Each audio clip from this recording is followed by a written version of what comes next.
오늘 본문 말씀은 우리가 잘 알고 있는 선한 사마리아인의 비유 말씀입니다. 신앙생활을 조금만 했어도 또한 교회학교, 주일학교 출신들은 이 말씀을 잘 알고 있고 안 믿는 자들도 이 본문 말씀을 잘 알고 있습니다. 선한 사마리아인의 법이라고 불리는 응급 의료에 관한 법률도 있습니다. 위급한 상황 속에서 어려운 사람이 있을 때 그를 도와주고 나서 여러 가지 의도하지 않은 불의한 상황이 벌어지더라도 정상 참작 또는 면책을 받을 수 있다는 법이죠. 이 법은 우리나라뿐만 아니라 캐나다나 미국에서도 있는 법이기도 합니다. 저는 오늘 사랑하는 여러분과 함께 이 비유의 진정한 이유를 함께 나누고자 합니다. 한 율법교사가 찾아오죠. 바로 예수님을 시험하려고 질문했던 교사였습니다. 25절이죠. 어떤 율법교사가 일어나 예수를 시험하여 이르되 선생님, 내가 무엇을 하여야 영생을 얻으리이까? 율법교사라 함은 당시 하나님 말씀을 아주 잘 알았던, 달달 외웠던 자였습니다. 모세오경을 처음부터 끝까지 보지 않고 외웠던 자가 이 바로 율법교사였습니다. 뼛속까지 하나님 말씀이 적혀져 있던 자였죠. 그에게 있어서 율법이 없으면 존재 의미가 없을 정도로 율법은 가장 중요한 말씀이었죠. 그런데 그가 어떻게 예수님께 나옵니까? 무엇을 하여야 영생을 얻을 수 있습니까? 라고 질문을 들고 나옵니다. 의도가 있었어요.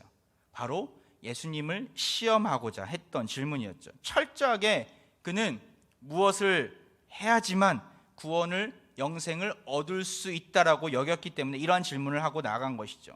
예수님을 시험하려고 질문했던 것은 예수님이 율법을 잘 알고 있는가, 예수님이 잘 율법을 숙지하고 있는가, 그는 알고 싶었던 것이에요. 그래서 예수님을 시험하려고 이러한 질문을 하면서 예수님의 말꼬투리를 잡으려고 한 것입니다. 예수님은 그의 말에, 그의 질문에 의도를 아셨어요. 그러면 율법책에 무엇이라고 설명하고 있냐, 이것을 되받아치면서 또 재질문하십니다. 그때 그는 따발종처럼 27절에서 이렇게 대답합니다. 대답하여 이르되 내 마음을 다하며 목숨을 다하며 힘을 다하며 뜻을 다하여 주 너의 하나님을 사랑하고 또한 내 이웃을 내 자신과 같이 사랑하라 하였나이다. 그는 율법을 아주 잘 알았어요. 율법에서 말하는 하나님이 원하시는 삶은 주 너의 하나님을 사랑하고 이웃을 사랑해야 된다는 것을 그는 의미도 모르는 채 외운 것을 쉴 새 없이 외쳤던 것이죠. 자신의 지식을 드러내기 위한 모습이었습니다. 마치 예수님, 당신보다 내가 율법을 이렇게 잘 아니까 내가 더 위대합니다, 내가 더 낫습니다라고 교만한 마음으로 뽐내면서 자신의 외운 것을 그렇게 암송해 버립니다. 그때 예수님은 이렇게 외칩니다. 28절이죠. 예수께서 이르시되 내 대답이 옳도다, 이를 행하라, 그러면 살리라 하시니. 예수님은 그의 외식적이고 가식적인 교만한 모습을 보시면서 그 말씀대로 안다면 그 말씀대로 지키면서 행해야 된다라고, 그 말씀의 의미를 잘 파악해서 그대로 행해야 된다라고 말씀하시면서 그랬을 때 네가 살 수 있다라고 말씀합니다. 단순히 말씀을 지식적으로 아는 것과 삶 속에서 그 말씀을 잘 적용해서 그 말씀대로 살아내는 것은 전혀 다른 의미입니다. 예수님은 그의 머릿속에는 말씀을 잘 알고 있는데 삶으로 전혀 드러내지 못한 모습을 꼬집어서 말씀하시는 내용이죠. 코로나 시기는 정말 우리의 연약함을 다시금 보게 되는 시기인 것 같아요. 우리가 말씀을 알고 있고 또한 예배를 드리는 자였지만 실제로 고난이 찾아왔을 때, 어려움이 찾아왔을 때 정말 그 말씀대로 우리가 살아가고 있는가, 하나님 말씀 가운데 의미를 두고 우선순위를 두고 정말 이 어려움의 시기를 말씀으로 이겨내고 있는가, 아니면 여러 가지 번민과 여러 가지 고난의 생각으로 인하여서 머릿속에 꽉 차서 하나님 말씀이 비집고 들어갈 자리가 없는 건 아닌가. 평생을 말씀 가운데 머문다고 생각하면서 살았는데 고난이 터지고 아픔이 다가왔을 때 우리의 삶의 근간이 흔들리는 모습을 우리는 보지 않습니까? 내가 이렇게 연약한 자였는가? 내가 이렇게 부족함이 많았는가? 다시금 우리의 성숙하지 못함을 보게 만들었어요. 율법교사는 예수님을 시험할 정도로 자신은 무흠하다고, 흠이 없다라고 생각했던 자였어요. 하지만 그는 결코 영생을 누릴 만한 자가 아니었습니다. 삶 속에서 하나님의 사랑을, 이웃 사랑을 가지지 못했기 때문에 그러하죠. 이 사실을 예수님은 오늘 본문에 나온 사마리아인의 비유를 통해서 그에게 다시금 알게 해주십니다. 이 비유는 그의 또 다른 질문에서 시작됩니다. 29절이에요. 그 사람이 자기를 옳게 보이려고 예수께 여짜오되 그러면 내 이웃이 누구니까? 예수님이 하나님의 사랑, 이웃사랑의 자리로 가라고 명령하시니까 그는 뻔히 알면서도 다시 이렇게 질문합니다. 그러면 내 이웃이 누굽니까? 의도가 있어요. 모든 질문에는 의도가 있음을 알아야 합니다. 친절하게 29절에서 그 누가는 이렇게 설명합니다. 그 사람이 자기를 옳게 보이려고. 율법교사는 지금 내 주위의 모든 이웃들에게 나는 지금 사랑을 베풀고 있습니다. 내가 가지고 있는 그 이웃에 대한 범위 안에서 모든 사람에게 열심히 사랑하고 있습니다. 이 말을 하고 싶었던 것이죠. 그래서 유도 질문하고 있는 거예요. 이 유도 질문은 잘못된 전제를 포함한 질문입니다. 가령 한 변호사가 재판정에서 증인에게 이렇게 물어봅니다. 이 제품의 평판이 왜 좋은지 증인은 알고 있습니까? 상대 변호사가 그 유도 질문을 알고 이렇게 이야기하죠. 이 있습니다, 재판장님. 이 제품의 평판이 좋다는 사실은 아직 증명되지 않았습니다. 그것이 본 재판의 쟁점입니다. 율법교사는 어떠한 전제를 가지고 이야기합니까? 내가 생각하기에는 예수 당신이 생각하는 그 이웃사랑을 나는 충분히 잘하고 있는 것 같은데 내 이웃을 당신이 보기에는 누구라고 생각하십니까? 자기를 옳게 보이려고 지금 이런 질문을 하고 있는 것이죠. 하지만 예수님은 그러한 율법교사의 질문에 휘말리지 않으시고 비유를 통해서 설명하십니다. 이웃에 대한 개념을 말입니다. 30절입니다. 예수께서 대답하여 이르시되 어떤 사람이 예루살렘에서 여리고로 내려가다가 강도를 만나매 강도들이 그 옷을 벗기고 때려 거의 죽은 것을 버리고 갔더라. 이 비유의 내용이 무엇입니까? 어떤 사람이 등장합니다. 그는 예루살렘에서 여리고로 내려가던 자였어요. 말 그대로 이 길은 내리막길이었습니다. 사진 한번 볼까요? 당시 예루살렘, 지금도 그렇지만 해발 800m에 있습니다. 예루살렘에서 여리고로 가려면 아주 급격한 내리막길을 가야 돼요. 왜냐하면 여리고는 해수면 한 250m 아래, 그러니까 고도차가 거의 1000m, 1km에 달합니다. 그 높은 곳에서 낮은 여리고로 내려가는 이 비탈길을 가리켜서 아둠밈 비탈길이라고 합니다. 제주공항에서 한라산 1100고지를 가는 것과 같습니다. 한라산 1100고지에서 제주공항을 내려가는 것과 같은 모습이죠. 고대 역사가 요세푸스에이라면 그 길은 약 27km라고 합니다. 지형이 험악한 이 길은 돌들이 많았어요. 사진 한 장 더 볼까요? 이러한 길이에요.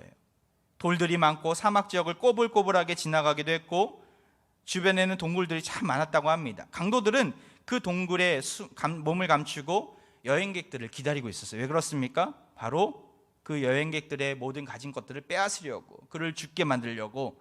그렇기 때문에 위험하고 악명 높은 이 길은 예수님 시대뿐만 아니라 몇 세기 후에도 강도들이 이 길에서 출현할 정도로 아주 고통 많은 길이었습니다.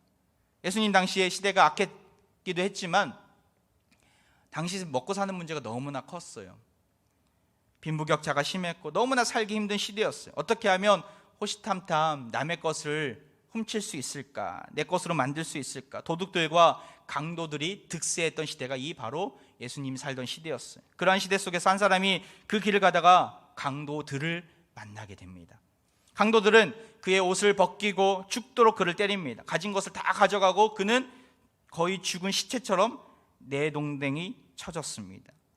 누가 봐도 죽은 사람이라고 할 수 있을 정도로 큰 상해를 입어 쓰러져 있는 것이죠. 자세히 보지 않으면 이미 죽었구나 생각했을 것입니다.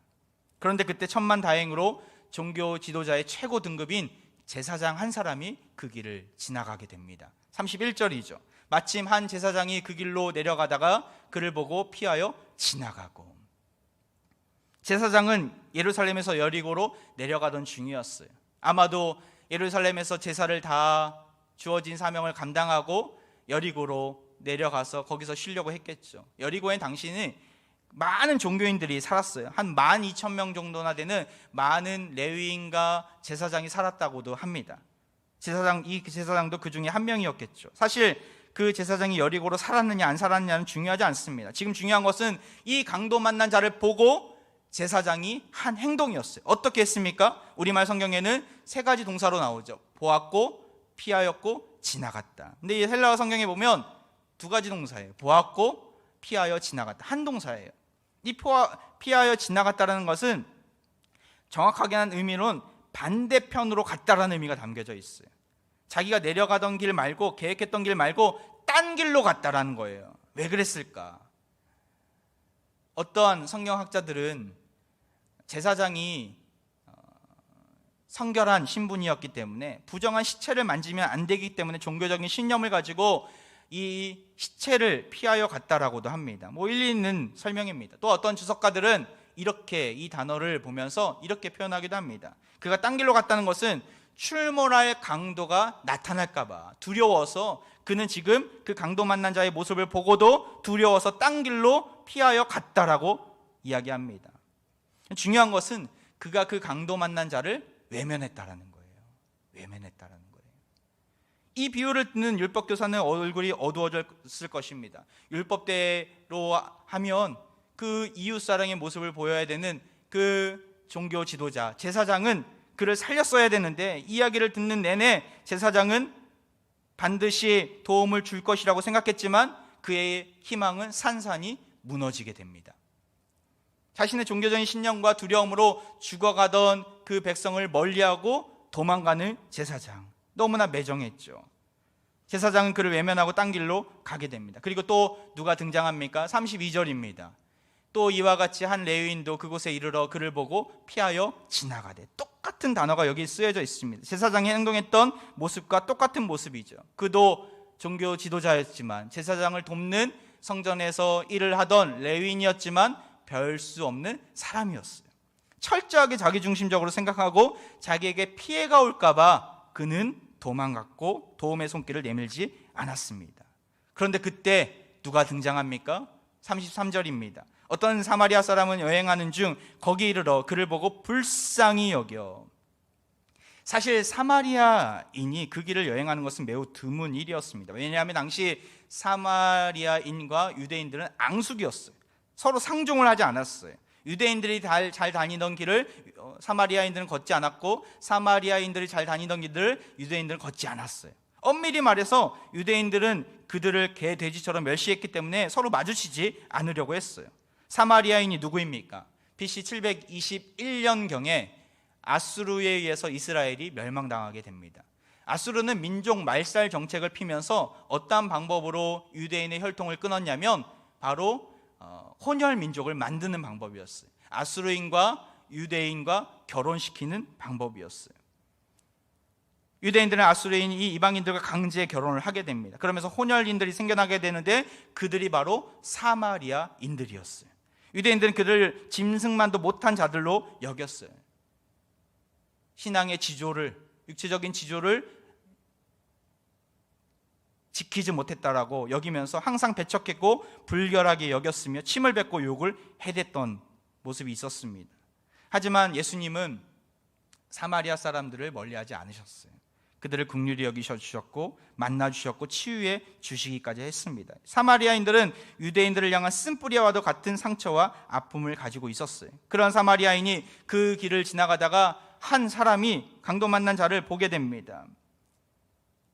33절에 특이한 표현이 나와요. 우리가 아까 읽었던 특이한 표현에 보면 그를 보고 불쌍히 여겼다.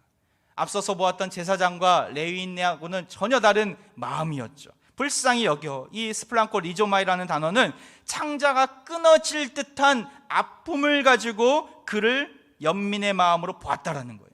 긍휼의 마음으로, 사랑의 마음으로 그를 보았다라는 거예요. 그를 도와줘야 되겠다라는 결심을 가지게 되었다는 것이죠. 제사장과 레위인은 그런 마음이 없었어요. 전혀 그들에게서는 발견할 수 없는 자비와 긍휼의 마음이 이 사마리아 사람에게 있었다는 것이죠.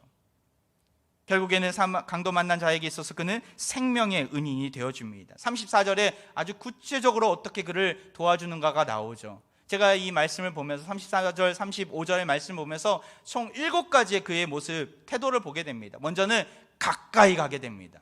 앞서서 보았던 레위인과 제사장은 가까이 가지 않았어요.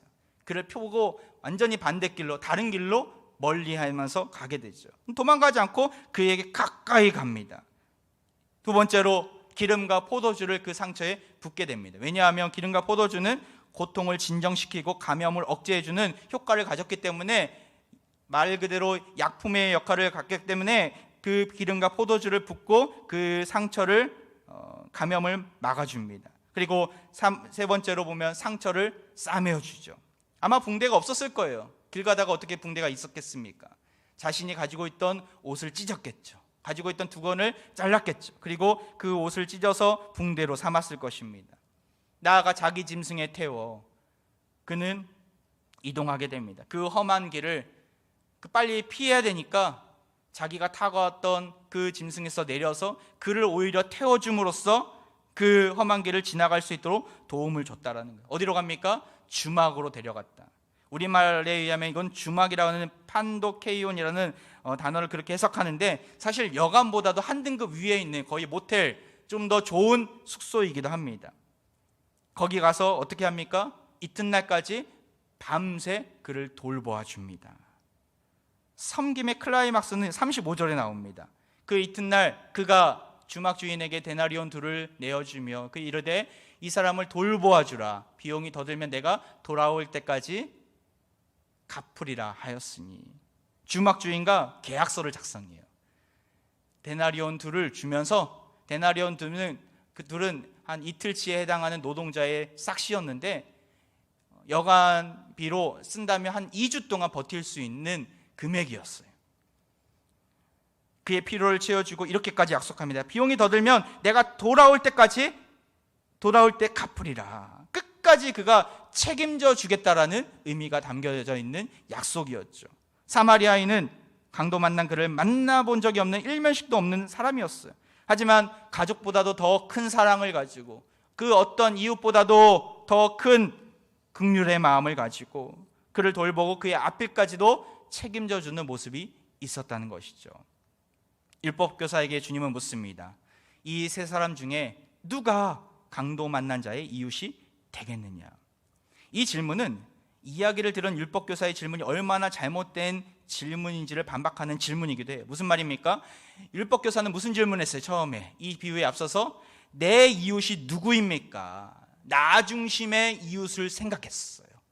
근데 예수님은 다시 묻습니다. 강도 만난 자의 이웃이 누구냐라는 거예요. 주어가 달라졌어요. 나 중심의 이웃이 아니라 그 이웃이 정말 필요로 하는 사람이 누구인가라고 지금 말씀하고 있는 것이죠. 나 중심적으로 생각하고 내가 가진 기준에서 내가 도움을 줬다고 자비를 베푼 것이 아니라 그것은 이웃 사랑한 것이 아니다. 철저하게 우리는 상대방의 입장에 서서 그의 필요가 무엇이고 어려움 당한 것이 무엇이고 어떤 부분에서 절실히 도움이 필요한지를 알고 도와줘야 진정한 이웃 사랑의 실천이 있다라는 것을, 이웃사랑의 모습을 볼 수 있다라는 것을 말씀해주고 계신 것이죠.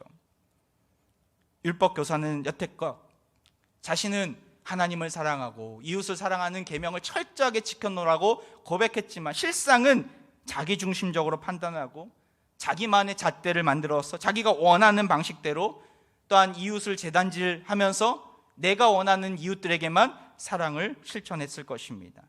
당신은 안 돼. 당신은 나의 이웃이 될 수 없어. 당신은 여기서 나의 이웃의 조건에 탈락한 거야. 무조건적이 아닌 수많은 조건을 들이대면서 이웃사랑을 좁은 의미로 실천했을 것이에요. 그러한 방식에 따르면서 나는 이 율법을 열심히 지켰더라고 고백했던 것이죠. 예수님은 그러한 율법 교사의 잘못을 지적하고 계십니다. 너의 기준이 아니라 상대방이 진정으로 원하는 것이 무엇인지를 보라는 거예요. 강도 만난 자가 지금 원하는 것이 무엇인지를 보고 그에게 진정한 자비를 베풀어야 한다는 것을 말씀하고 계십니다. 우리는 어떻습니까? 진정한 이웃사랑의 모습을 가져야 합니다. 자기중심적으로 판단하고 재단하지는 않았습니까? 당신은 나 정도의 생활 수준, 나 정도의 지적 레벨, 그 정도가 되지 않으면 내 이웃이 될 수 없어. 당신은 나보다 떨어지니까 나의 친구나 나의 이웃이 될 수 없어. 혹시 이렇게 생각하고 있지는 않습니까? 당신은 나에게 상처를 줬던 사람이야. 나에게 쓴뿌리를 줬던 사람이야. 그러니까 나의 이웃이 절대로 될 수 없어. 나의 원수이지 나의 이웃은 아니야. 혹시 이렇게 생각하고 있지는 않습니까? 사실 오늘 본문 속에서 예수님은 이웃사랑의 본을 보이신 예수님 자신을 자기 계시하고 계세요. 무슨 말입니까? 이 땅에 오신 진정한 사마리아인, 선한 사마리아인이 바로 예수 그리스도이심을 드러내고 계신 본문이에요. 성경에 보면 수없이 많은 무리들이 예수님께로 다가왔을 때 예수님은 어떠한 마음을 품으셨습니까? 마태복음 9장 36절, 무리를 보시고 불쌍히 여기시니 이는 그들이 목자 없는 양과 같이 고생하며 기진함이라. 앞서서 보았던 스플랑코 리조마이라는 단어가 여기서도 쓰여요. 무슨 말입니까? 예수님은 무리를 보시면서 불쌍히 여기셨다라는 거예요. 그 무리가 어떠한 무리들이었습니까? 강도 만난 무리들이었어요. 어떠한 강도 만난 무리들이었어요? 질병이라는 강도를 만났고, 외로움이라는 강도를 만났고, 귀신이라는 강도를 만났고, 죽음이라는 강도를 만나서 허우적대면서 힘들어했던 병자들, 과부들, 연약한 자들, 사마리아인들, 이들에게 예수님은 다가가시면서 어떤 마음을 품으신 거예요? 불쌍히 여기는 마음을 품으셨다는 거예요. 수없이 다양한 종류의 강도를 만난 자들을 주님은 만나 주신 것이죠. 선한 사마리아인이 가졌던 그 불쌍히 여기는 마음으로 만나 주셨다는 거예요. 창자가 끊어지는 아픈 마음으로, 긍휼의 마음으로, 사랑의 마음으로 그들을 품으셨다는 것이죠. 그들의 상처를 싸매 주시고 말씀으로 약을 발라 주시고 그들을 치유하시고 귀신을 내어 쫓으시고 참된 안식을 선포하셨던 분이 누구세요? 바로 예수 그리스도이십니다. 그리고 나서 내가 다시 올 테니까 그때까지 참고 있어, 내가 책임져 줄게, 기다려 라고 하셨던 분이 누구예요? 예수 그리스도이시지 않습니까? 우리는 그 예수님을 기다리는 자들 아닙니까? 이런 찬양이 있지 않습니까? 예수님은 누구신가? 우는 자의 위로와 없는 자의 풍성이며 전한 자의 높음과 잡힌 자의 노임 되고 우리 기쁨 되시네. 예수님은 누구신가? 2절입니다. 약한 자의 강함과 눈먼 자의 빛이시며 병든 자의 고침과 죽은 자의 부활되고 우리 생명 되시네. 예수님은 이 땅 가운데 선한 사마리아인으로 오셨습니다. 이 땅 가운데 오셔서 강도 만난 우리를 만나 주셨죠. 사람들은 죽은 우리를, 더러운 우리를 멀리했고 떠나갔지만 죽었던 우리를 예수님은 찾아오시고 우리를 살려주시고 인도해 주셨습니다. 우리의 연약한 우리의 모습을 감싸 안아주시면서 우리의 상처를 싸매해 주셨어요. 호세아 6장 1절에 이런 말씀이 있습니다. 오라 우리가 여호와께로 돌아가자. 여호와께서 우리를 찢으셨으나 도로 낫게 하실 것이요 우리를 치셨으나 싸매어 주실 것입니다. 우리는 하나님께서 우리를 싸매어 주시고 구원해 주시고 살려주셨다는 사실을 아는, 그 은혜를 아는 자들이에요. 영생의 기쁨을 누리는 자들이지 않습니까?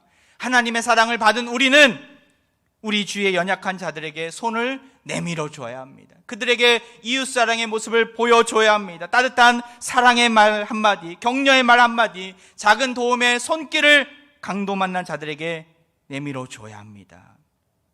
복음을 들은 우리는 복음을 나눠줄 수 있습니다. 주중에 참 안타까운 소식을 듣게 되었어요. 우리 광고에서 보았지만 정말 우리를 많이 사랑하셨던, 우리 공동체를 위해 섬김의 본을 보여주셨던 고 박규대 집사님, 지난 수요일 날 하나님의 부르심을 받고 가셨습니다. 지난 화요일에 기도하면서 박규대 집사님이 생각이 나는 거예요. 그래서 전화를 드렸더니만 아드님이 받으시고 참 지금 생사를 오고 가고 계시다고, 하늘의 소망을 품고 담대함으로 나아가셨으면 좋겠다고 기도 부탁을 해서 제가 많은 분들에게 기도 부탁을 드렸었습니다. 그리고 갑작스럽게 금요일 점심때 아드님으로부터 연락이 왔어요.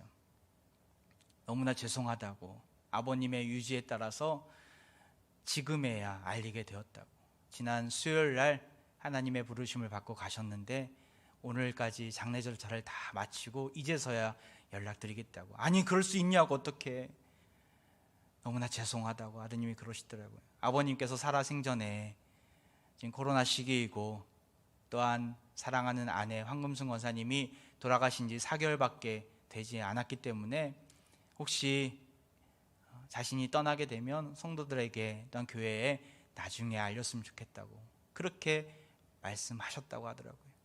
참 끝까지 성도들을 사랑하셨구나, 폐를 끼칠까 봐 부담감을 주지 않으려고 그러하셨구나 생각을 하게 되었어요. 또한 어제 안사실인데 박규대 집사님 그 유해를 인천에서 한 2시간 정도 배를 타고 간 바다 위에 공해상에 뿌렸다고 하더라고요. 집사님의 유언과 같은 그 말씀이 있었다고 하더라고요. 사랑하는 아내 유해와 더불어서 같이 공해상에 바닷가에 뿌렸으면 좋겠다고. 썩어질 육신은 정말 쓸모없는 것인데 찬란한 하늘의 영광, 하늘의 소망을 갖고 있기 때문에 그 모든 것들은 다 부질없다고 그렇게 고백하시면서 부탁하신 것 같습니다. 이 땅을 떠나시면서까지 교회를 사랑하시고 성도들을 사랑하셨던 박규대 집사님이 우리 교회에 가장 먼저 새벽 기도 전에 문을 열고 들어오셔서 기도의 자리를 지키셨고, 또한 새벽 기도가 끝나면 눈이 오나 비가 오나 날이 춥거나 덥거나 상관하지 않으시고 교회 주변을 쓸고 닦으시면서 정말 교회를 사랑하셨던 박규대 집사님, 그분의 섬김의 본, 그분의 믿음의 본을 우리는 다 보았습니다. 그 집사님의 뒤안길을 보면서 한 분이 이렇게 고백하시더라고요. 많은 분들께 귀감이 되셨던 분인데 이름도 없이 빛도 없이 섬기신 그 헌신이 우리 화평교회의 귀한 밑거름이 되기를 기도합니다. 그렇습니다, 여러분. 우리 교회는 지난 세월 이렇게 정말 이름도 없이 빛도 없이 교회를 위해서 기도하시고 교회를 사랑하셨던 분들의 모습으로 아름다운 섬김의 본을 보이신 분들로 인해서 우리 교회는 여기까지 온 것입니다. 이제는 그 사랑을 아는 자들 우리이지 않습니까? 이제는 우리가 나서야 할 때입니다. 우리는 예수님의 사랑, 많은 성도들의 사랑을 먹고 자란 자들입니다. 그 사랑을 이제는 우리가 나눠줘야 할 때입니다. 그러할 때 우리가 살고 우리 교회가 살고 우리 이웃들이 살아가게 될 것입니다. 추석 명절을 앞두고 있습니다. 올해는 코로나로 인하여서 마음껏 만나지 못하고 마음껏 다니지는 못하겠지만 우리가 가는 곳곳마다 우리가 만나는 사람들마다 화평 교인으로서 정말 하나님 나라의 귀한 백성으로서 이웃사랑의 모습으로 나아가길 원합니다. 섬김의 자리, 믿음의 자리, 나눔의 자리로 나아가길 바랍니다. 주위에 홀로 계신 분들이 계시다면 우리가 따뜻한 전화 한 통이라도, 또한 송편 한 조각이라도, 과일 한 개라도 정말 나눠주며 그리스도의 사랑을 증거하기를 원합니다. 그러할 때 생명을 살리는 놀라운 역사가 일어나 우리를 통하여 하나님 나라가 이 땅 가운데 오게 될 것입니다. 이러한 놀라운 축복이 우리의 화평 공동체 안에 우리의 삶 가운데 펼쳐지기를 주의 이름으로 축원드립니다.